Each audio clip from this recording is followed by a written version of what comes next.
Hi, John Foro here from AST, Electron John. And today I'm going to cover how to navigate the Autel Lab scope. We get a lot of questions all the time that people are asking, different questions about using a scope in general. So no matter what type of scope you have, some of what we're going to cover here today can be applied to those other brands of scopes. I do have some other videos on this channel that pertain to some of the other scopes out on the market. Because I work for Autel as a full-time employee, I can't really keep posting new videos of competitors' types of scopes, but I'm going to cover a lot of navigation questions that you might have using the Autel Oscilloscope. So, because I'm doing this video 100% by myself without a cameraman, it's going to be a little bit different. I will have to walk off screen to switch over so you can see the scan tool view here. But for those of you that have an MS919 or an MS Ultra scan tool, you notice that it came with the larger box, the VCMI box as we call it, and it does have a 4-channel lab scope in it. It's also your pass-through device. It also has a signal generator. On Autel's websites, there's a video that I did showing you how to use a signal generator. So if you're interested in that, make sure you check that video out. It also is a graphing multimeter as well. So it does have multiple usage. We're going to concentrate primarily today on the lab scope part of things. So before I switch over to the scan tool part of the viewing here, I don't want to have to keep walking off set to switch to camera views here. Your scan tool kit came with what we call the 1-to-1 leads, which are basically the 4 different colored leads here. It also came with something called an attenuator. The lab scope has, much like any lab scope out there, has a voltage threshold. So the particular Autel version here has a 200 volt threshold, which means if you're sampling something that has higher than 200 volts, you're going to need to use some type of attenuator. So you basically just put that in series with your actual 1-to-1 leads when it requires that. Now there are some other instances, like for ignition systems and stuff like that, where you'll need to use specialized probes. Your scan tool kit also came with the actual high tension leads. This would be used for looking at secondary ignition patterns. Something, if it has a spark plug wire, you would basically just clamp it right around the spark plug wire to get a secondary ignition pattern. The attenuator that came with your kit would primarily be used for like ignition system primary voltage type of patterns, which a lot of times could be, in the neighborhood of the 200 volt range. Now, we also have what's called an MS Oak kit. So the MS series of tools here, and then the Oak stands for Oscilloscope Accessory Kit. Now inside that kit came with a whole bunch of other probes. So you had your paddle wand, which is a flexible wand. This can be used to test anything with the coil or windings. So primarily what most techs will be using it for would be, placing it on top of ignition coil and covering the transistor in the ignition coil to get an actual secondary pattern. You can also use it to test fuel injectors. The flexible part of this is kind of handy because, as you know, a lot of today's vehicles have at least half the cylinders covered by an intake manifold. So this can hopefully sneak underneath the intake manifold and allow you to touch whatever the component is you happen to be testing. So we'll show you what this looks like. It also came with what we call the ignition probe accessories here. So if you happen to have coil on plug, the oscilloscope accessory kit came with 2 of these leads. We could take the coil pack off the engine. You can snake this down inside the valve cover, whatever the case happens to be. Obviously this end goes on the spark plug, and then you could put the coil pack on this side. Then you could use your high tension probe to actually just clamp around the spark plug wire. Now this actual capacitive probe, before we move on, it's an inductive probe, so technically it will work much like your actual paddle wand does. So as long as I have access to whatever it is I'm trying to test, I could technically take this and put it on top of the ignition coil, and I will get a secondary ignition pattern. I might have to move it around a little bit. Obviously, I'm going to have to be standing there holding it so I can see the pattern, but I will be able to get that pattern. The oscilloscope accessory kit also came with 2 different versions of amp clamps. So you have a high amp clamp and you also have a low amp clamp. Obviously, anytime we flow electricity through a wire, we create a magnetic field, and that's how an amp clamp basically works. And we have little arrows on the leads of these, and this will tell you that the arrow should point in the direction of positive current flow. But even if you put this on backwards, I mean, it's not that big of a deal. If I snaked it around a wire here and I had the pattern upside down on my scope, I could just basically take it off and flip the probe around. Or I'm going to show you when we get to the scope that I can just actually push a button to invert the pattern as well. So the low amp clamp is going to be primarily used a lot for most of your diagnostics, whether you're testing solenoids or fuel pumps or ignition coil, current ramping, fuel injectors, the list goes on, where the high amp one would be mostly used for components such as like maybe starter current draw, maybe you're going to do a relative compression test, something like that. I have a whole bunch of videos on my channel. You can watch a lot of these videos that will talk about, you know, different types of testing that you want to do. Like I said, primarily we're focusing on navigating this tool here in this one. Now, Autel does not make some of the other probes that you might want to use. So you maybe read a Motor Magazine article or Motor Age or a P10 article or something that talks about pressure transducer testing.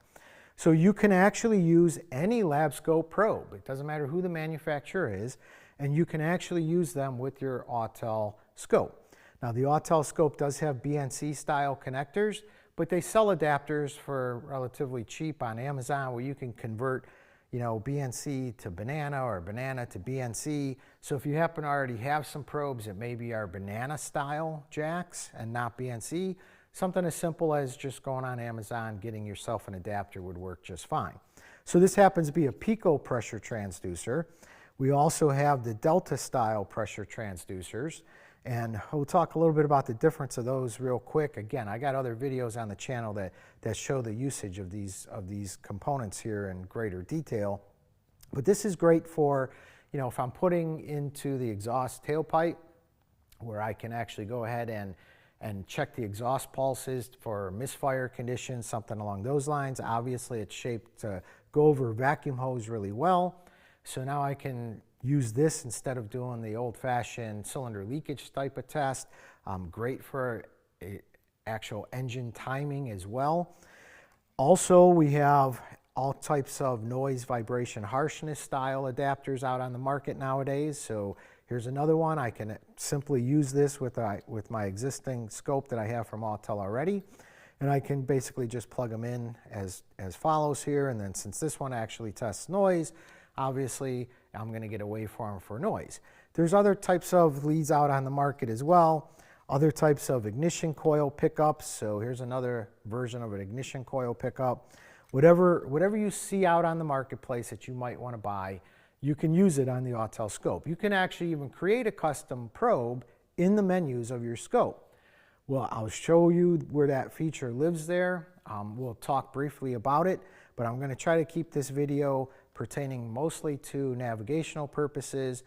At some point throughout the video, most of it, we're going to go through the navigation. We'll capture a couple waveforms to show some of the different settings. I'll be just using this basic, you know, demo box that I created for LabScope classes in conjunction with an ignition simulator over here for using some of the current probes and stuff like that on there. Again, hopefully this answers a lot of the questions, and we are going to go ahead and get started. So I'm going to walk over and switch to camera view so that you guys see the actual scan tool screen, and we're going to select the lab scope itself. One quick little thing before we get started, you don't need to have the USB cable hooked up like I have here on set. The only reason why I have it hooked up right now is because the battery in my VCMI is not fully charged and I don't want it to die halfway through this video. So I'm just taking the power from the scan tool, which is pretty much 100% charged, so we should be good to go. So I'll be right back and we'll switch our attention over to the scan tool here.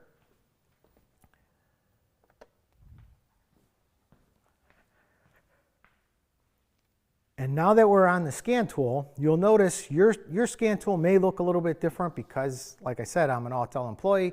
Pretty much every option that Autel has, I have loaded onto this tool. So what I'm going to do is I'm just going to go ahead and flip the screen here until I see the button that says measurements.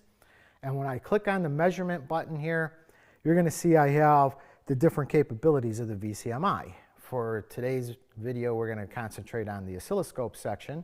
So I'm going to hit the oscilloscope, and it's going to come up. It's going to search for the device. Now, this device can be used either Bluetooth, which is the weakest signal out of all the possibilities, or it could be Wi-Fi, which is a very strong signal, as well as it could be hardwired with the USB cable that came in your kit.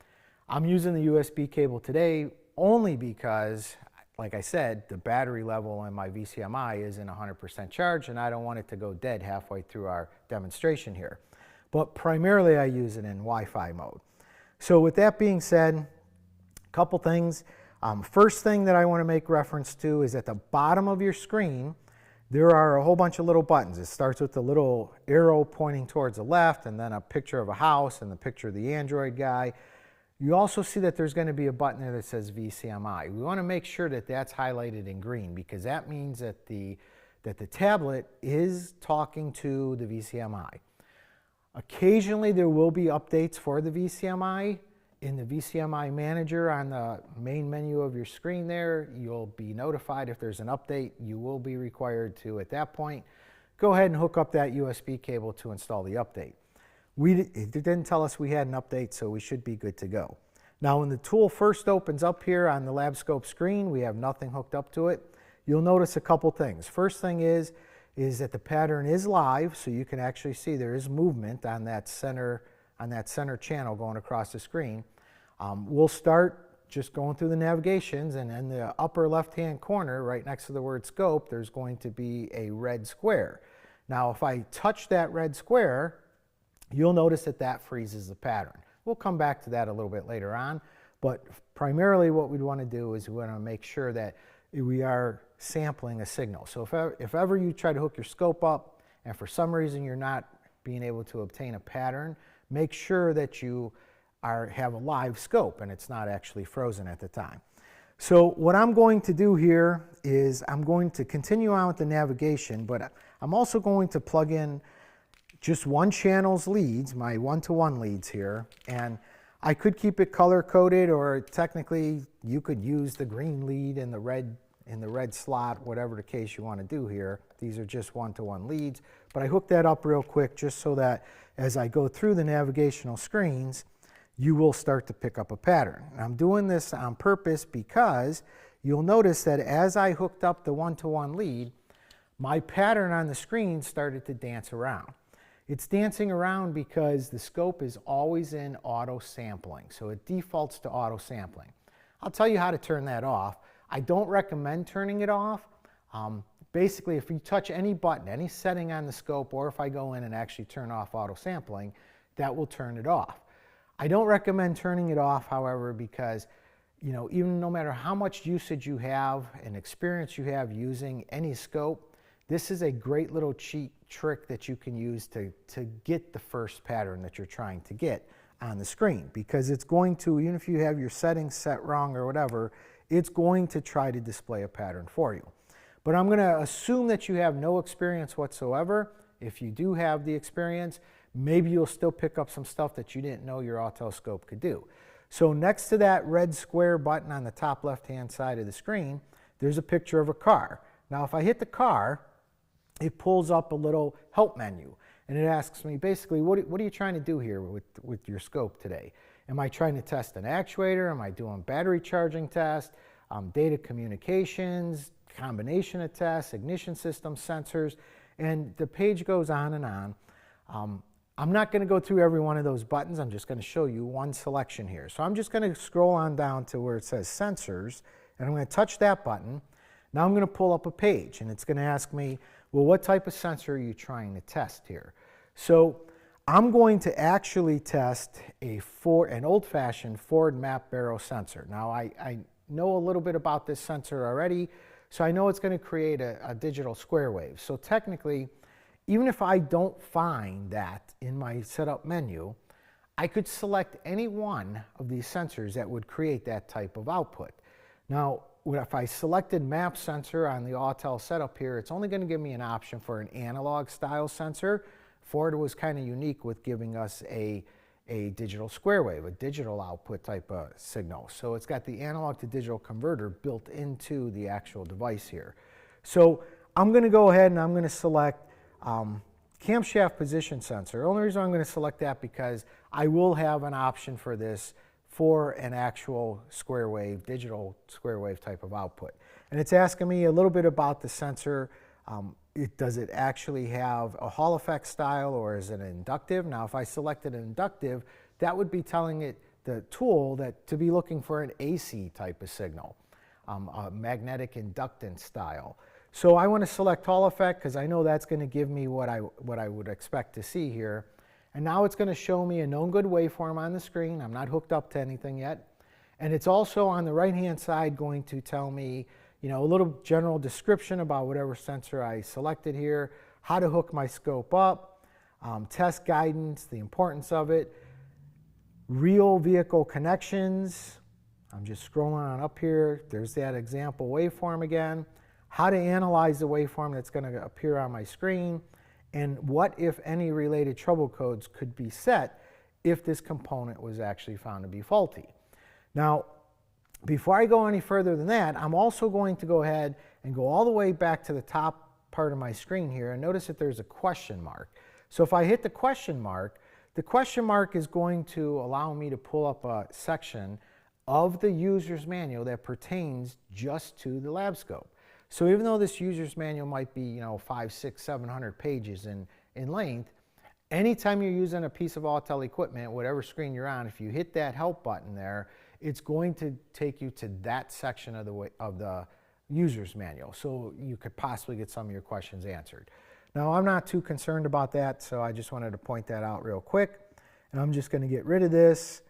And I'm going to turn my scope on live. Now when I turn my scope on live, the pattern's going to disappear. The known good pattern's going to disappear because, again, I don't have my leads hooked to anything yet. So I'm just going to simply go ahead and hook these up to what we would expect this map sensor from a Ford product to actually create here. And because I'm in auto sampling, I get the pattern. There's no disputing that the pattern's now on the screen, and I can actually see that those are waveforms. But let's talk about changing some of the setups. Now, I don't have to use the automotive presets. If you're an experienced scope user and you know the outputs of the device you're trying to test, you don't even have to go to the car in the upper left-hand corner. But to change your settings, I'm going to start at the bottom left-hand corner of the screen, and right now it says Channel A. I'm going to just touch the button next to it, and here's where I have a lot of my settings, right? So at the top of the screen here, once that menu bar opens up, I can select either AC or DC coupling. It's going to default into DC because it is an auto sampling right now. And if I go ahead and if I wanted to change the way my lab scope screen appeared, so it appeared with 0 volts being in the middle of the screen, going all the way up to 10 volts, because that's a scale we have it selected on. Obviously, if I changed it to 20 volts, that scale would get larger. Or if I went the opposite way, it would get smaller, right? And I could actually make it so I can't even see the pattern on the screen by having it way too small, and then the pattern's going to give me a little thing that says that it's out of range because I don't have my scope set up properly. But we're going to leave it where it is for right now. I could, using that division button, I could change it so that the total amount of voltage on the screen happens to be 10 volts, as opposed to 10 volts positive and 10 volts negative. So let me just get rid of this box here for a second. And right now, this is what we've been talking about. So 0 volts is in the middle of the screen. 10 volts is at the top of the screen, 10 volts positive. But notice it also goes from 0 in the middle of the screen to 10 volts negative. So if I was to change that, if I went to 20 volts and go ahead and get rid of this box again, notice that the voltage reading is still the same right now. I still haven't really changed anything. It's still a little bit over 4 volts, but it also is now going from 0 to 20 volts. And if I were to change it to the next setting, going up, obviously that pattern's going to get smaller yet. So let me just go ahead and put it back on 10, because that's a good selection for here. And then At this point, what I'm going to do, since we're using a 1-to-1 probe that defaults to using a 1-to-1, I don't have to do anything else. But if I were using a different type of probe, underneath the amplitude setting, it says probe setting. So if I select probe setting, there again defaults to 1-to-1, so that's why that one's highlighted. But I got my 10-to-1 attenuator, I got my 20-to-1 attenuator choice, I have my times 1000, I have my current clamp choices, I have my coil on plug ignition probes. So these are all the different probes that Autel has available that's branded with an Autel label on it, right?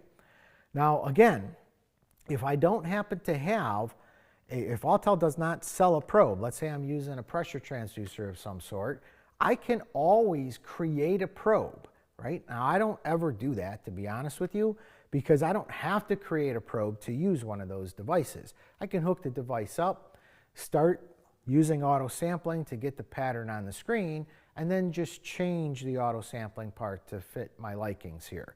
So we'll talk a little bit more about that as we go on.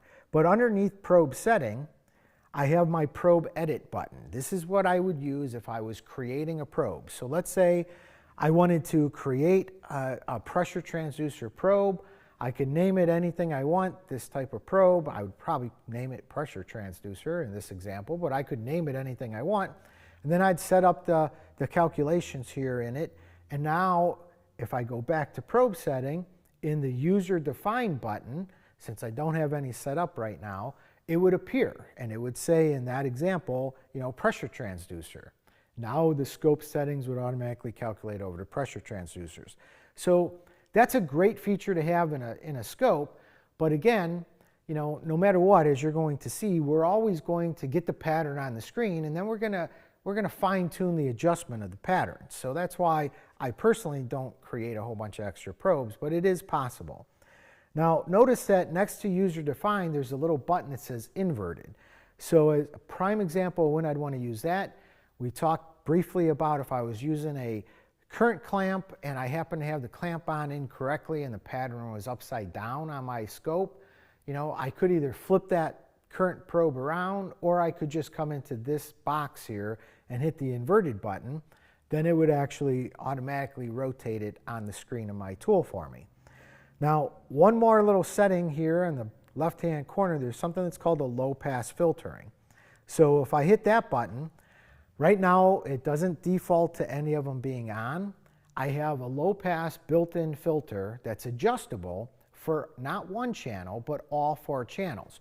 So let's say I was using all 4 channels, and let's say channel 3 or C or whatever your scope may want to call it is a little bit noisy, and I just wanted to go ahead and filter out that noise. I can actually turn on a filter for just that one particular channel, or I could turn a filter on for all of them. So if I turn on a filter for A, I just check the box next to it. Notice it is adjustable, a couple different ways here. Am I looking at hertz or kilohertz? Those are my 2 choices, and then I either have the up or down arrow buttons to adjust the amount of filtering I want to do on that particular lead there. So this is beneficial, you know, especially when you're using multiple channels or even a single channel, if you're getting a lot of unwanted electrical interference. So I'm going to turn that filter off for that channel, and right now I still have a live pattern. It's still a little bit over 4 volts. Let's talk about changing the time base, right? So on the bottom part of your screen, on the right-hand side, there's something right now says 100 milliseconds per division. If I simply touch that, here's my time base scales. So let's go ahead and let's just choose 2 as an option here. If I were to make that number go larger, so let's say we got 100 milliseconds, so let's go to 500 milliseconds, and then get rid of the box. You'll notice that your screen's going to update again. I'm seeing a lot more of those square waves on-off signals going across the screen. So if I go the opposite way, so if I went down to say 5 milliseconds per division, now you can see I still have the exact same pattern. I'm just looking at it in a different time base here. So depending on what type of diagnostics you're trying to do, this could be very beneficial for you. Lots of times you're going to be adjusting the time base and the voltage scale. You're going to be fine-tuning both of them, even if you're using the automotive presets. Because remember, you know, if I select something in the automotive presets for, in this case, a map sensor, and there's no vacuum applied on the engine at the time, and then as soon as you start the engine up, you have vacuum going to the bottom of that map sensor. Well, depending on what part of that waveform you wanted to see, you're going to have to adjust and fine-tune either the time base or the voltage scale, whatever. Now, going back to the first button that we talked about next to the A at the bottom of the screen, notice that in the upper left-hand corner here in the main section of that box is the word auto. And it's no longer on auto because I've been making changes, right? I made a change to the voltage scale. I made a change to the time base. So again, it's going to want to default into auto. I always just leave it at that. If you ever want to turn it off, all you have to do is touch that button. But I always leave it on that. And then as soon as I make a voltage adjustment or a time base adjustment or a trigger adjustment or pretty much any type of adjustment on my tool, it's going to automatically take it out of auto setup. So now that we talked about the voltage scale and time base and automotive presets, another question you might have is, how do I turn on more channels, right? So obviously at the bottom of the screen I have, you know, the letters B, C, and D that aren't highlighted. If I just touch the actual alphabetical number or letter here, so if I touch the B, I pull up B. I turn channel B on. Now I don't have leads even plugged into the scope for B, but you can see that that one is now defaulted into green there. So if I were to hook up another channel to that lead, it's going to want, it's using the same 0 here, so it's going to probably want to overlay over the top of that. Not a big deal. If I simply just grab a channel with my finger and actually walk it down, notice that I can separate those patterns on the screen. So if I had another pattern going over here and it was too hard for me to differentiate between, you know, the red and the green one here in this example because they were right on top of each other, all I have to do is grab one of them and slide it up, slide it down, whatever I wanted to do. While I'm on this screen too, you might be asking, hey, how can I go ahead and maybe use rulers to measure, you know, the waveform amplitude or height, overall voltage in this example, or the time base, or whatever the case happens to be. If I just, in the upper right-hand corner or in the upper left-hand corner, if I just grab the rulers and actually slide them. So I'm going to make it a little simple. I'm going to turn channel B off so there's only one pattern on the screen. So first I'm going to grab in the upper right-hand corner that little arrow. I'm going to slide that down to the bottom of this waveform. And then I'm going to go ahead and grab that same arrow again and put it to the top. Notice it's going to default into telling me that that is reading approximately 4.6 volts or so. Now I do the same thing for time. Those are going to be at the bottom of the screen over here. And if I go ahead and grab the blue arrow down here, or triangle, whatever you want to call it, and put it in any section of the screen. Now normally I'd be doing this with the pattern frozen, so I can actually adjust this where I want to be here. And then if I grab it again and pull it over to the other one over here, now I've got not only my voltage but also my time actually set on the screen for me here. So I'm going to go ahead and make the pattern go live again. So far we talked about, you know, acquiring a pattern for one, the different probe selections, filters. We talked about freezing the pattern, turning different channels on and off, but we also have a lot more stuff this tool can actually do. Notice that this pattern right now appears to be walking across the screen. That's when we adjust something that's called trigger. So at the bottom of your screen, there's going to be a little button here that has the letter T. If I hit the T button, notice that the first thing it did is put a blue dot in the middle of my screen here. Now technically that's known as trigger degrees of offset, right? Now I could use the actual trigger commands at the bottom of the screen, but I kind of prefer to just manipulate that blue dot with my finger. It's a little quicker and easier for me. So it still appears to slowly be walking across the screen. I have changed nothing on this. I just turned trigger on. Trigger, remember, is telling the scope when to start drawing its traces. So I can start drawing it at any trigger level. I can start drawing it on the upward rise, the downward rise, that's called slope, so positive or negative slope, and also where to draw the first part of the waveform. So it defaults into the middle of the screen, but I can make that go to the left-hand side, to the right-hand side, whatever. Notice what's going to happen. As soon as I draw this, as soon as I grab this blue dot and just move it up a little bit, that pattern is going to appear to be frozen, but it's not going to be frozen. So the reason why it's still walking a little bit right now is because we have the trigger defaulted set to 0. And notice 0 still comes and goes, right? There's sometimes when there's a 0 volt line there and sometimes when there's not. So if I just grab that blue dot and just slightly move it up a little bit, again, it appears that it's frozen at this point. But if I look at the upper left-hand corner, you'll notice that I did not freeze the pattern. I am just telling the scope when to start drawing its picture. Now, some little tips and tricks for using trigger. Don't try adjusting trigger until there's a pattern on the screen. And when you do adjust the trigger, make sure that it's on a clean section of the waveform. Now this is a digital square wave. It's a very clean waveform. Something like an ignition pattern where the voltage could be very hashy, going up and down a lot, try to find a section of the waveform where the voltage is steady, because again, what trigger basically does is it's telling the scope when to start drawing its dots on the screen. And if the dots are not there consistently, you're still going to get a pattern that appears to be wanting to walk across the screen. So I've got my trigger. We talked about that now. Let's go ahead and focus our attention back at the top of the screen. There's a little file folder with a little heartbeat waveform in it. So if I touch that, notice that pulls up the known good waveform database that Autel gives you with the tool.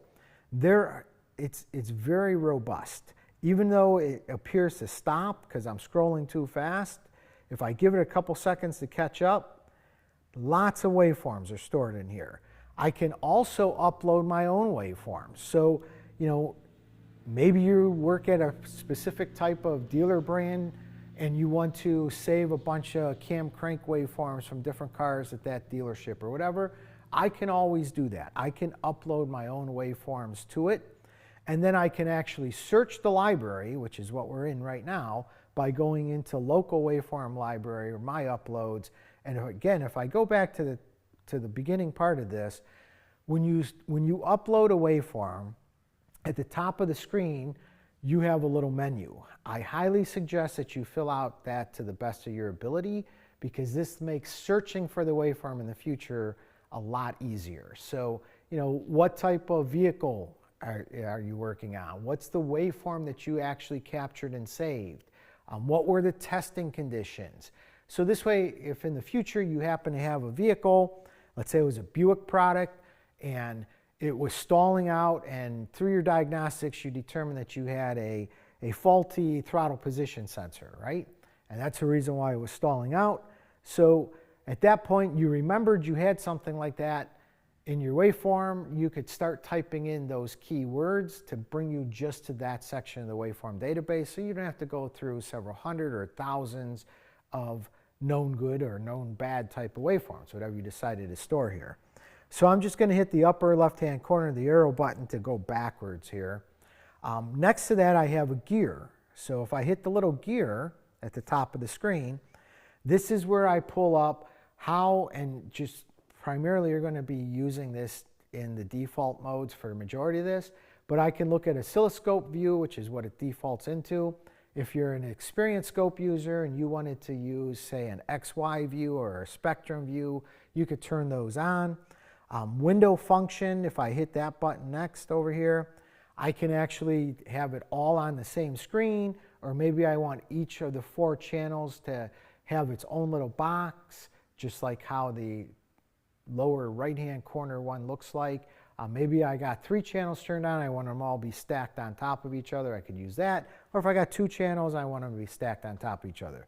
The waveform generator, Honestly, this is one way you could turn it on, but going back to the measurement screen, you could just select waveform generator from there, which is what I'd recommend because it's a lot easier and simpler to do that way. Decode settings. This is primarily used when you're trying to decode a CAN signal. Now, I will tell you that the CAN signal decode settings are going to work best on channel D. So you're going to acquire the CAN communication type of pattern, CAN high, CAN low, or whatever. And then the protocols, if I go ahead and hit that drop down here, I have to know a little bit about the signal I'm trying to decode here. So let's say I had it hooked up to a CAN high signal, I'd select that. Then it's going to decode it into either binary or hexadecimal. As a tech, I don't see any value in binary. It's just telling me if the signal's on or off, which I could see that on my scope anyways. The hexadecimal address, depending on how advanced you are, could be used to help you decode some of the data packets or whatever the case happens to be. So that's under the decode settings. If I go to startup setting here, this is how I can actually customize my scope. So maybe instead of it going into all the factory defaults every time I turn my scope on, maybe I wanted to set up my own settings, and then every time I turn it on, the trigger is automatically turned on to a certain level, whatever the case happens to be. Again, I'd probably leave it in the factory setups for here. But if I hit the little X button and get rid of that, next to that is the sideways M. This is where the Autel math channels live.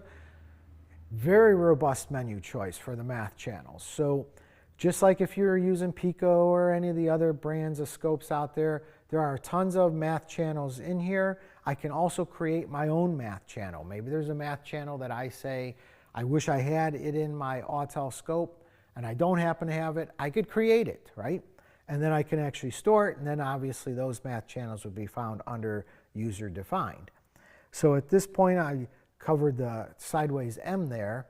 Now we got another file folder next to the sideways M. If I touch on that one, this is where I can save a waveform, print a waveform, open a saved waveform if I wanted to, save the configuration. So a lot of these setups that we were talking about of, building your own database or setting up how your scope turns on or off, these are some of the buttons that you'd be using over on the right-hand side. We already talked about the question mark. So I'm going to make my scope pattern go live again, and notice in the bottom row of the screen here, I've got some numbers, and I'm going to freeze it. I'm going to turn it back on again so you could pay attention to it this time. It says right now 65 out of 65. So I'm going to freeze the pattern, and then I'm going to make it go live again, and notice it's going to count from 0 all the way up to 65 in this particular setting. What that basically is your buffer.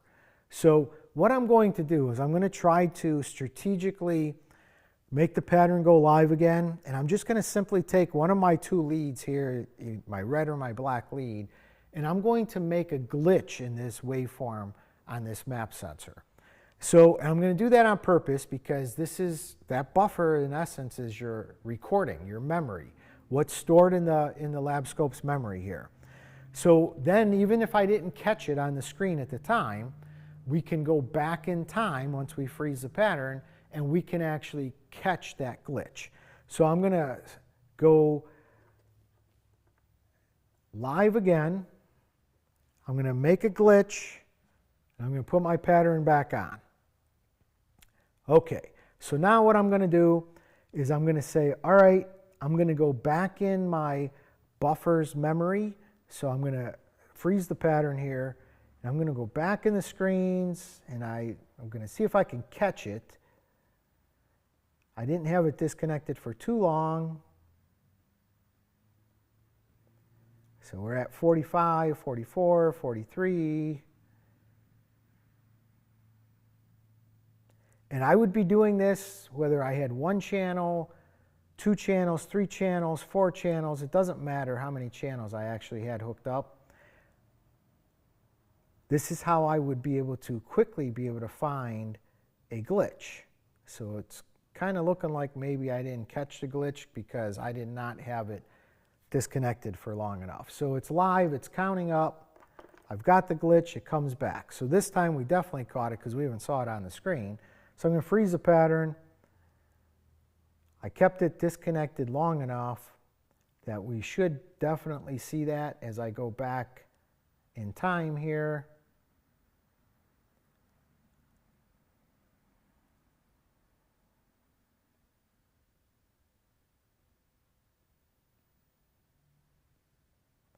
I should probably pay attention to when I actually created the glitch so we could see it better.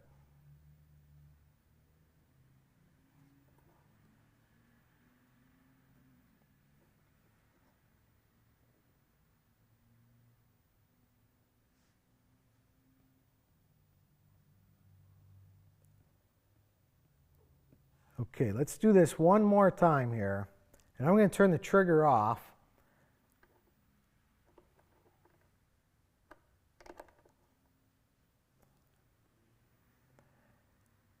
And I'm thinking maybe the problem is that I'm not doing it fast enough and it's actually not being stored in the actual buffer part.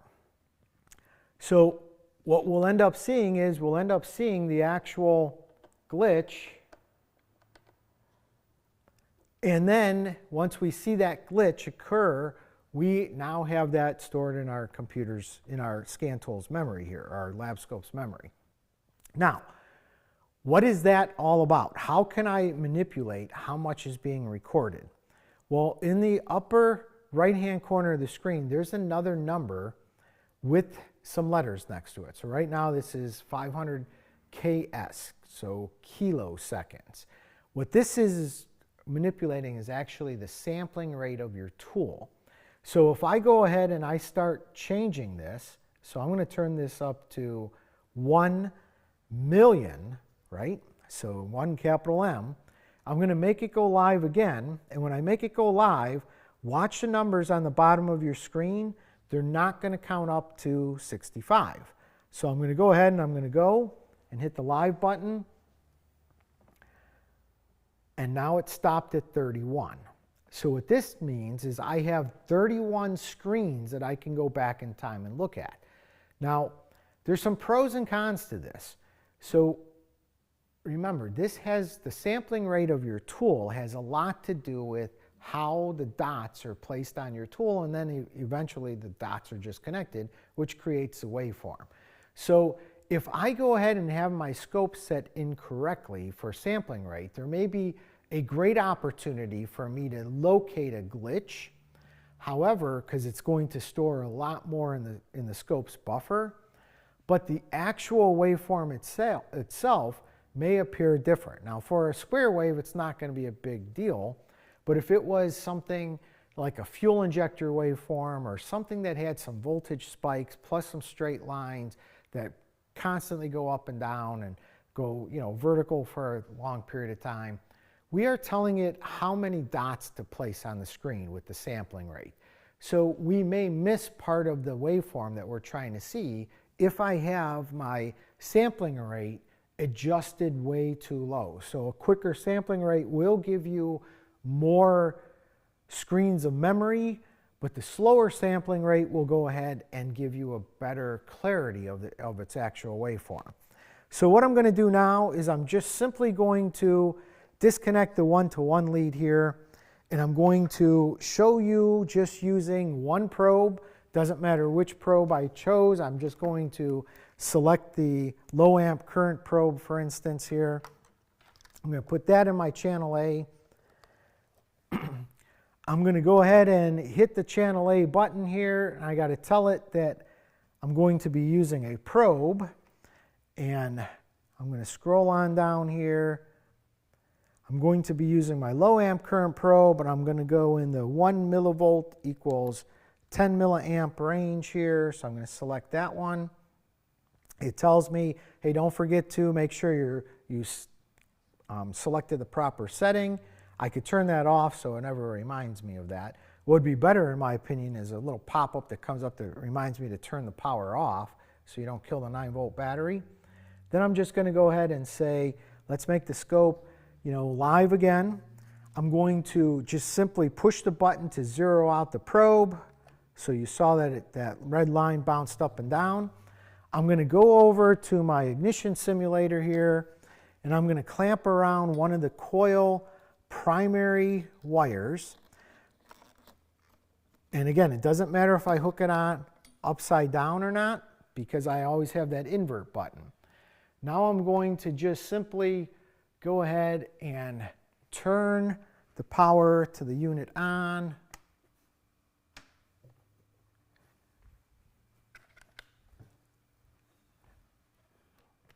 Well, we're having a little technical difficulty with our ignition simulator.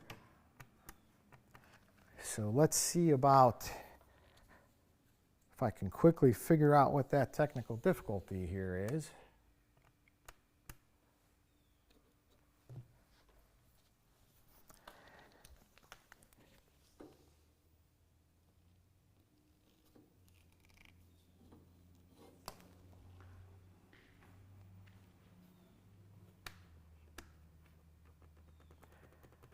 Well, we don't have power going to our ignition simulator, so probably should have tested that before the video.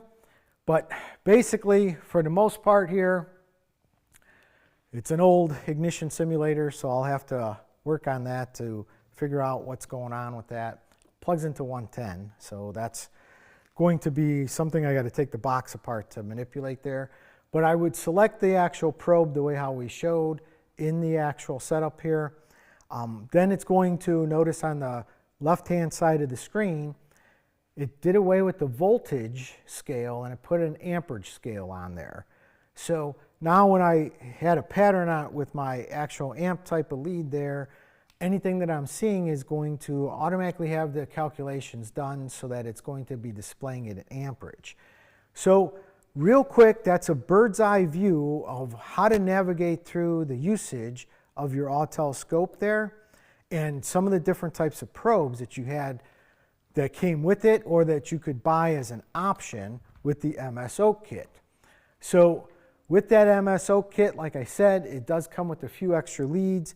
You can also add any lead that you want to see. So maybe you go to aeswave.com and you see some new types of leads out there for testing, parking sensors or frequencies or whatever type of lead that catches your eye. They can be used with your Autel scope. They can be used with anybody's scope. It doesn't have to be the Autel scope. So I just wanted to give a quick overview navigation of this. Remember, you can always watch the video as many times as you want, but also there's also that built-in help menu on the actual scope itself that will tell you a lot of the specs that they may be asking, that you may have, what's the bandwidth, what's the sampling rate, what's the voltage thresholds. All that stuff is preloaded onto the software of the scope, and you basically just hit that question mark to be able to pull up that type of information there. So notice, since we're in the oscilloscope section, it takes me right to chapter 1 of the oscilloscope section here. So a lot of the specs you may have questions about. If I start scrolling up the screen here, so the first parts tell you about, what the actual body of the scope looks like, how to hook up the leads, but now it comes into the actual specs. So again, and I could keep going on and on. There's several hundred pages just dedicated to the lab scope section of this. So I hope this was beneficial and useful to you. I'm sorry I was doing this on my own here. Did not have a camera guy, but in the future, we will have a camera guy again, and we'll be able to go through this because, as you can see, I have a lot of other videos planned in my head here. So thanks for watching, and if you liked the video, if you found it helpful, be sure to like and subscribe. I appreciate all the subscribers we have. Go ahead and ask comments in the comment section, and I'll be sure to try to address every question that you have. So again, my name is John, and thanks for watching.